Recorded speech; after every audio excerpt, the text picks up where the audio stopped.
Break के बाद अब सभी दर्शकों का स्वागत है। चलिए अब रुख करते हैं अगली कड़ी की ओर।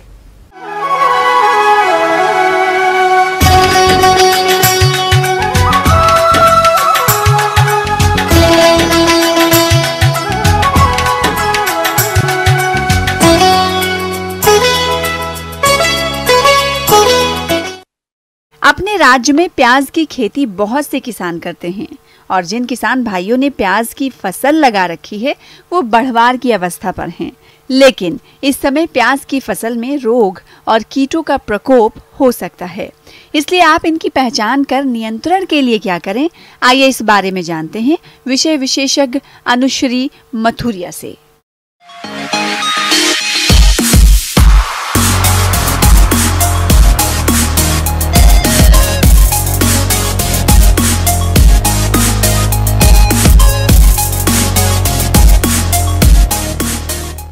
मैं आज प्याज के फसल के ऊपर आपको आज उनके रोगों और कीड़ों के बारे में थोड़ा चर्चा करेंगे। किसान भाइयों, मौसम परिवर्तन के चलते प्याज की फसल में कीट और रोगों का प्रकोप देखा जा रहा है, जिसका यदि समय रहते नियंत्रण नहीं किया गया तो आपको फसल के उत्पादन में भारी नुकसान हो सकता है। तो कैसे करें इन कीट रोगों की पहचान और रोकथाम, आइए जानते हैं।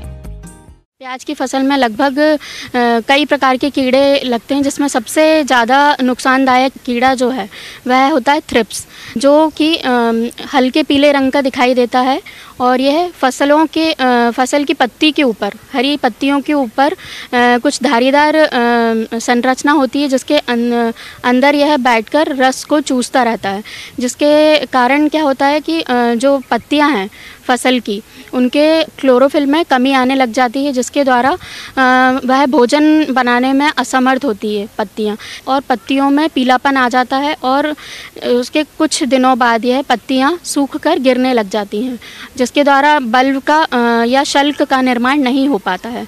इसके प्रबंधन के लिए जैविक कीटनाशी का उपयोग कर सकते हैं, जिसमें कि नीम द्वारा निर्मित कुछ कीटनाशक हैं, जैसे ग्रे नीम है, इकोनीम है या फिर नीम तेल। उनका 3 से 5 मिलीलीटर प्रति लीटर पानी की दर से आवश्यकता अनुसार फसल पर 10 से 12 दिन के अंतराल पर 2 से 3 बार छिड़काव कर सकते हैं। इसमें एक पीले प्रपंच का यूज़ भी कर सकते हैं, जिसके द्वारा जो थ्रिप्स रहती है वो पीले प्रपंच पर चिपक जाती है, जिसके द्वारा प्रबंधन आसानी से हो सकता है। अगर इसका प्रकोप ज़्यादा है तो हम रासायनिक कीटनाशी का उपयोग कर सकते हैं, जिसमें इमिडाक्लोप्रिड 17.8 SL प्रति लीटर पानी की दर से हम आवश्यकता अनुसार छिड़काव कर सकते हैं।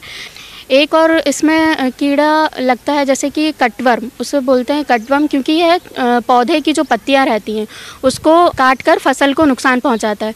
यह छोटे छोटे पौधों की जड़ों को काट देते हैं, जिसका प्रबंधन इसमें क्लोरपाइरीफास का घोल बनाकर मटके में खेत के अंदर रख दिया जाता है, जहाँ फसल लगी हुई होती है, और उसमें एक छेद कर दिया जाता है, जिसके द्वारा सिंचाई के माध्यम से यह बूंद बूंद करके फसल तक पहुंचता है, जिससे कि कटवर्म का प्रबंधन आसानी से किया जा सकता है। आगे अब हम फसल के कुछ रोगों पर भी चर्चा करेंगे। किसान भाइयों, अब बात आती है रोगों की। तो इस समय प्याज की फसल पर झुलसा रोग का प्रकोप दिखाई दे रहा है। यह रोग पहले पत्तियों और डंठलों पर छोटे छोटे सफेद और हल्के पीले धब्बों में आता है। रोग का प्रकोप बढ़ने पर बड़े भूरे रंग के धब्बों में ये बदल जाता है, जिसके कारण फसल की पत्तियां सूख जाती हैं और कंदों का विकास नहीं हो पाता है। इसके नियंत्रण हेतु स्वस्थ एवं रोग प्रतिरोधी प्रजातियों का चुनाव करें, खेत में फसल चक्र अपनाएं तथा खड़ी फसल में रासायनिक नियंत्रण के लिए कॉपर ऑक्सीक्लोराइड 3 ग्राम दवा का प्रति लीटर पानी के हिसाब से घोल बनाकर 15 दिन के अंतराल पर 2 से 3 बार छिड़काव करें, जिससे इस रोग पर नियंत्रण पाया जा सकता है। प्याज की फसल में एक बैगनी धब्बा रोग आता है, इसे पर्पल ब्लॉच भी बोलते हैं। ये एक फफूंद जनित रोग होता है। ये एक अल्टरनेरिया पोराई फफूंद के द्वारा होता है। इसमें भूरे रंग के धब्बे पत्तियों पर बन जाते हैं, जिसके केंद्र में एक बैगनी कलर का धब्बा पड़ जाता है, जो कि पूरी पत्ती को नुकसान पहुंचाता है, जिसके कारण पत्ती पीली पड़ जाती है। और यह रोग जो है वो कभी कभी पूरे पौधे पर भी फैल जाता है, जिसके कारण पौधा सड़ जाता है।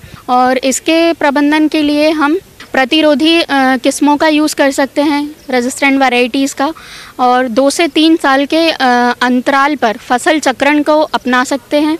रोपाई के 45 दिन बाद खड़ी फसल में मैनकोजेब दवा 3 ग्राम प्रति लीटर पानी की दर से हम उपयोग में ला सकते हैं।